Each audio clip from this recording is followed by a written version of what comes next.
generation ဖျားတော်ဆောင်ခြင်းရင်ဒီဂရီမလိုဘူးဝိညာဉ်တော်ပဲလိုတယ်ဒီဂရီချအပြတ်ပြောလိုက်မယ် You don't need a degree to serve the Lord. All you need is Holy Spirit. တငါတဲ့ဘာ degree မှမရှိဘူး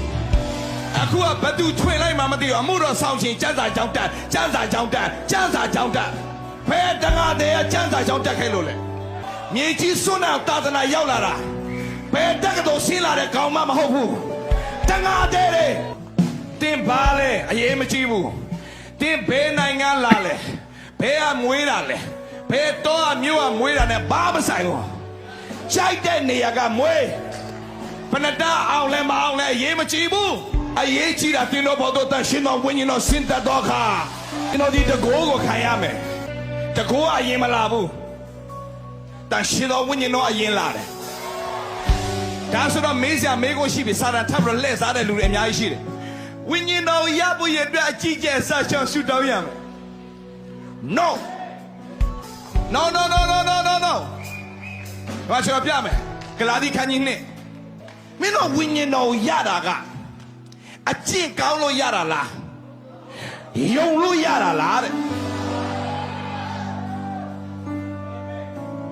ရှာကာရဘရှိတေယခဘာဒီနေ့တန်ရှင်တော်ဝိညာဉ်တော်မာနမရှိဘူးတင်ကမာနကြီးနေလို့မရတာအင်ထင်တာကဒီလောက်တောင်းနေတာပဲအဲ့ဒီဖယားလည်းမပေးတော့ငါ့ကိုတန်ရှင်တော်ဝိညာဉ်တော်ဖယားမာနမကြီးတင်မာနကြီးနေတာဖယားကမာနတော့ကြီးခိုင်းလိုက်တဲ့ခရိယန်တွေတော်တော်များများတကယ်ကြီးတာသူတို့ဖြစ်နေတာယေရှုကြောင့်တင်ကထိုက်တန်တော်သူဖြစ်တယ်ဆိုတာကိုတင်မယုံလို့တင်မရတာယေရှုအပြင်တင်ကဝိညာဉ်တော်ကိုရပိုင်ခွင့်ရှိတော်သူထိုက်တန်တော်သူဖြစ်တယ်ဒါပေမဲ့သင်ကိုစာတာဘေးနာလာပြောလိုက်မယ်နင်းအဆိုင်ရှောင်းအောင်နင်းကမကောင်းသေးဘူးနင်းမထိုက်တန်သေးဘူးနင်းဟာလေစိတ်ပုတ်ကိုပုတ်တာနင်းကလေနင်းကောင်းကိုမကောင်းတာဆိုတဲ့ကိုယ်အတိတ်ကမကောင်းတဲ့အရာတွေအကုန်ပယ်လာလိမ့်မယ်တန်ရှင်တော်ဝိညာဉ်တော်နဲ့မိတ္တဟာယမရှိရင်ဒီလူရဲ့ဘဝကလဲလိုက်ထားလိုက်လဲလိုက်ထားလိုက်လဲလိုက်ထားလိုက်လဲလိုက်ထားလိုက်ဒါကြောင့်ယေရှုပြောလဲငါမင်းတို့ကိုမိဘမဲ့ကဲ့သို့မစွန့်ထားခဲ့ဘူးငါတရှင်တော်ဝိညာဉ်တော်ငါဆေလို့ဒီနေ့ခရိယန်တွေကလဲလိုက်ထားလိုက်ဖြစ်တာဘာကြောင့်လဲဆိုတော့တရှင်တော်ဝိညာဉ်တော်ရဲ့မာစာမှုလက်မခံမဲ့မာနရှိနေလို့ဒီအချက်၅ချက်လောက်ပေါ့နော်ဒီကျမ်းစာကြောင်းတက်မှအမှုတော်ဆောင်လို့ရတာတော့မဟုတ်ဘူးကျမ်းစာကြောင်းမတက်လေအမှုတော်ဆောင်လို့ရပါတယ်ကျမ်းစာကြောင်းပြီးမှကျမ်းစာကြောင်းတက်မှအမှုတော်ဆောင်ဖို့လည်းမဟုတ်ပါဘူးဒါပေမဲ့အခြေအနေပြီးတယ်တက်နိုင်တယ်ဆိုလို့ဆိုတော့ကျမ်းစာကြောင်းတက်တာကောင်းပါတယ်ကောင်းတယ်အကျိုးလည်းရှိတယ်တက်လေတက်တင်တယ်တခြားဒီ professional မှာကျွန်တော်ကြည့်မယ်ဆိုလို့ဆိုတော့ပညာရက်ဒီအရင်ရပြီးမှပဲသူတို့ကအဲ့ဒီလုပ်ငန်းခွင်မှာသူတို့ဆင်းသွားတာကိုကျွန်တော်တွေ့ရတယ်အဲ့တော့ကျန်းစာကြောင်းလည်းစနစ်တကျအကောင်းကောင်းတက်တယ်ဝိညာဉ်တော်နဲ့လည်းပြီးွားတယ်ဆိုလို့ရှိရင်တော့အဲ့ဒါအကောင်းဆုံးခုတက်ထားတဲ့ကျန်းစာကြောင်းဓမ္မပညာကိုတေချာစနစ်တကျအသုံးပြုတယ်ဆိုလို့ရှိရင်တော့အကောင်းဆုံးဖြစ်တယ်ဒီဘယ်လိုပြောမလဲကျန်းစာကြောင်းစနစ်တကျမတက်ဘဲနဲ့မှုတော်ဆောင်တယ်ဆိုလို့ရှိရင်ဘုရားနဲ့အသုံးပြုလာလို့ရှိရင်တော့အောက်ခြေလွတ်ပြီးမှကြာလာရင်သူတို့လိုပဲဖြစ်နိုင်ချေများပါတယ်ဒါမှနှစ်ချက်မှာကြတော့တန်ဃာတေရီဘွိတ်ဒီဂရီမရဘူးကျန်းစာကြောင်းမတက်ဘူးလို့ပြောသွားတာကျွန်တော်တွေ့ရတယ်ဒီတန်ဃာတေရီကကေတင်ရှင်သခင်ခရစ်တော်ကိုယ်တိုင်ရဲ့ခြေတော်ရင်းမှာခရစ်တော်နဲ့အတူနိယောညပါအတူစားအတူသွားခရစ်တော်လှုပ်သမျှပြောသမျှသွားတဲ့နေရာမှသမျှအားလုံးကိုသူတို့လိုက်ပါပြီးမှတွေ့တယ်မြင်တယ်3နှစ်နဲ့6လပတ်လုံးသူတို့ခရစ်တော်နဲ့အတူနေတယ်ခရစ်တော်ခြေတော်ရင်းမှာအနည်းကဆုံးအကောင်းဆုံးသောဆရာအပြည့်ဆုံးသောဆရာရှိမှာသူတို့တင်ယူခဲ့ကြတယ်အထက်ကောင်းတော့ပါရှိအောင်မလဲရှင်ဘောလုတတာမှာလည်းအာရဗီမှာသူအချိန်3နှစ်ယူခဲ့တယ်ဆိုတာကိုကျွန်တော်တွေ့ရတယ်အဲ့တော့တခင်စီကနေတိုက်ရိုက်သူတို့ကိုယ်တိုင်တင်ယူခဲ့ကြတယ်သူတို့မပါလို့အဲ့လောက်ကောင်းတဲ့တင်တန်းဘယ်မှာရှိနိုင်အောင်မလဲပေါ့နော်အခုချိန်မှာခရစ်တော်ဟာအခုခန္ဓာအဖြစ်ဒီလောကမှာမရှိတော့ပါဘူးခရစ်တော်ကိုယ်တိုင်ဟောကြားထားတဲ့သူရဲ့နှုတ်ကပတ်တော်တမန်ကျမ်းစာကိုလူလောကလူသုံးတဲ့ဘာသာစကားနဲ့ကျွန်တော်လူသားတွေဘုရားအကြောင်းသိနိုင်အောင်ဘုရားလိုတော်သိနိုင်အောင်ဘုရားကျမ်းစီဘုရားကယ်တင်ခြင်းသိနိုင်အောင်ကြီးတာမတန်တင်ထားတာရှိတယ်အဲ့တော့ကျွန်တော်တို့အစာဆိုတာတင်ယူရတယ်အဲ့တော့အဲ့ဒါကြောင့်ဒီအခုခေတ်မှာ ကျွန်တော်ဒီမှတ်တမ်းတင်ထားတဲ့မုတ်သွင်းထားတဲ့ဒီလူဘာသာစကားနဲ့ရေးထားတဲ့နှုတ်ကပတ်တော်ကိုကျွန်တော်တင်ယူဖို့လိုအပ်ပါတယ်နားလေအောင်သဘောပေါက်အောင်တင်ယူဖို့လိုအပ်ပါတယ်အဲ့ပေါ်လေသူတို့ကြတော့ဘုရားစကားနဲ့ကျမ်းစာမတူဘူးလို့ပြောကြတယ်ဆိုတော့လေဒီကျမ်းစာဆိုတာဘုရားစကားပဲဘုရားခင်ပြောတဲ့အရာတွေကိုကျမ်းစာမှာမှတ်တမ်းတင်ထားတယ်အဲ့တော့ကျမ်းစာနဲ့ဘုရားစကားမတူဘူးဆိုတော့ဘုရားကဘာစကားပြောလဲပေါ့အဲ့ဒါမြည်ရှိတာပေါ့နံပါတ်3ချက်မှာကြတော့တမန်တော်ကြီးတငါသေးတွေကခရစ်တော်ကိုယ်တိုင်စီကနေဓမ္မပညာကို3နှစ်ခွဲလုံးရိုက်ကျင့်ယူခဲ့ကြတယ်လိလာခဲ့ကြတယ်အကောင်းဆုံးသောဆရာအပိဆုံးသောဆရာစီကနေသူတို့အနေကဆုံးတင်ယူခဲ့ကြတယ်အကောင်းဆုံးဖြစ်တယ်နောက်ပိုင်းကဘာအရေးရတကဘာလုံးမှာခရစ်တော်တနာတော်ကိုတေဆောင်နေကြတဲ့လှုပ်ဆောင်နေကြတဲ့ပုဂ္ဂိုလ်ကြီးတွေဟာဆိုလို့ရှိရင်ကျွန်တော်တို့ဥပမာပြောရအောင်ကွာမြန်မာပြည်ကူလာတဲ့ just Adoniram Jason ဆိုလို့ရှိရင်တကယ်ပညာတတ်ဖြစ်တယ်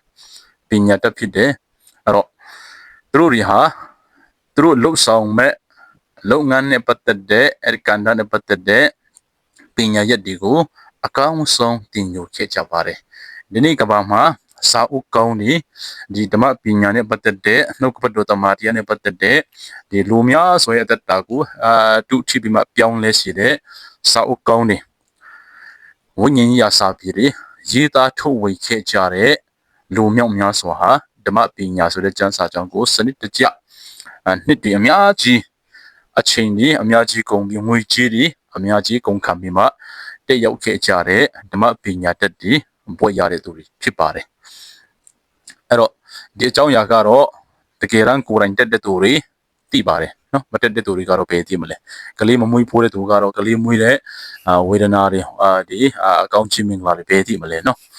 အဲ့လိုပဲကျမ်းစာကြောင်းမတက်ဖို့တဲ့သူကတော့ကျမ်းစာကြောင်းတက်ရချင်းရဲ့အနှစ်သာရတွေကောင်းချိုတွေဘယ်ခံစားနိုင်မလဲနံပါတ်၄ချက်မှာကျတော့တန်ရှင်တော်ဝိညာဉ်တော်နဲ့ပတ်သက်တဲ့ဟာသူပြောတော့တာတချို့လူတွေကအစာဆောင်ဆူတောင်းမှကျမ်းစာတန်ရှင်တော်ဝိညာဉ်တော်ခံရနိုင်တယ်လို့ပြောတယ်တန်ရှင်တော်ဝိညာဉ်တော်ဆိုတာအစာဆောင်ဆူတောင်းလို့ရတဲ့အရာလည်းမဟုတ်ဘူးသူပြောသလိုမာနကြီးလို့စိတ်ပုတ်လို့စိတ်မကောင်းလို့မရတာလို့လည်းပြောသွားတယ်အဲ့ဒါကျမ်းစာမဖတ်ဘူးလားလို့စဉ်းစားချက်ရှိတယ်မာနကြီးလို့စိတ်ထားမမှန်လို့စိတ်ပုတ်လို့အကြည့်မကောင်းလို့မရတာလည်းမဟုတ်ပါဘူးတန်ရှင်တော်ဝိညာဉ်တော်ဆိုတာသခင်ခရစ်တော်ကိုမိမိရဲ့ကယ်တင်ပိုင်ရှင်အနေနဲ့လက်ခံယုံကြည်တဲ့အချိန်မှာတပရိတ်နဲ့ဘုရားသခင်ကယုံကြည်သူကိုတစိ့ခတ်ပြီးသူကတိထားတဲ့အတိုင်းယုံကြည်သူအထက်မှာကျင့်ဝတ်ရှိတဲ့ယုံကြည်သူကိုပြီးထားတဲ့အရာဖြစ်ပါတယ်အဲ့တော့တန်ရှင်တော်ဝိညာဉ်တော်ဆိုတာကလူတွေကိုဘုရားခင်ပြီးထားတဲ့အကြီးမားဆုံးသောဆုလက်ဆောင်တွေကတစ်ခုဖြစ်ပါတယ်အဲ့တော့သခင်ခရစ်တော်ကိုလက်ခံယုံကြည်တော်သူတိုင်းဘယ်သူမှမဆိုတန်ရှင်တော်ဝိညာဉ်တော်ခံရကြပါတယ်ကယ်တင်ခြင်းကိုအခမဲ့ခံရတယ်လို့ပဲတန်ရှင်တော်ဝိညာဉ်တော်ကိုလည်းအခမဲ့ရရှိကြတယ်တန်ရှင်တော်ဝိညာဉ်တော်ဟာဆိုလို့ရှိရင်ယုံကြည်သူတိုင်းရဲ့အထက်မှာကျင့်ဝတ်တယ်ဆိုတာကိုနှုတ်ကပတ်တော်ကျမ်းစာထဲမှာကျွန်တော်တွေ့ရတယ်နံပါတ်5ချက်မှာကျတော့သူသားအဲ့လိုအော်ပြီးပြောနေတာသူကိုယ်တိုင်က supernatural school ဆိုတဲ့ကျမ်းစာကြောင်းဖွင့်နေတယ်လို့ပြောတန်ကြတယ်တကယ်ဟုတ်လားမဟုတ်လားတော့တီချာတော့မသိဘူးပေါ့နော်တကူတကလည်းတွားပြီးမလေ့လာပါဘူးအဲ့တော့တကယ်ဟုတ်တယ်ဖွင့်တယ်ဆိုလို့ရှိရင်တော့ဘာဖြစ်လို့မလို့ဘူးဆိုပြီးမှသူကိုယ်တိုင်ညင်းတဲ့အရာကိုပြန်လုပ်တာလေဆိုတဲ့အရာမိခွန်းထုတ်ရလို့ရှိတယ်အဲ့တော့ဒီအရာဟာဆိုလို့ရှိရင်တော့attention ချရလားပွဲလုပ်ချင်တာလားဆယ်လီဖြစ်ချင်တာလားတခုခုတော့ကျွန်တော်တို့ဖြစ်မယ်တမန်တရားကိုယူတန်နဲ့ဟောပြောတဲ့အရာတော့မဟုတ်ဘူးပြီးလို့ရှိရင်တော့ရှင်ကျဲတဲ့တရားမဟုတ်ဘူးဆိုတာတော့ကျွန်တော်တို့ကြားသိတာနဲ့နားလည်လို့ရပါတယ်အမှုတော်ဆောင်က attention လူတွေရဲ့ attention ရှာဖို့လည်းမလိုပါဘူးဘာဖြစ်လို့လဲဆိုတော့ဘုရားရဲ့ attention ရောက်ဖို့အဓိကပဲလူတွေရဲ့စိတ်ကိုနှစ်သက်စေတဲ့သူဖြစ်ဖို့မကြိုးစားဘူးတဲ့ဘောလုံးကသူ့ကိုခံအပ်ထားတဲ့သူ့ကိုရေကောက်ထားတဲ့သူ့ကိုတာဝန်ပေးထားတဲ့သူ့ရဲ့အရှင်သခင်ခရစ်တော်ရဲ့စိတ်ကိုနှစ်သက်စေဖို့အတွက်ပဲသူကြိုးစားတာပါတဲ့အမှုတော်ဆောင်နေဆယ်လေးဖြစ်ရှာလည်းမလိုပါဘူး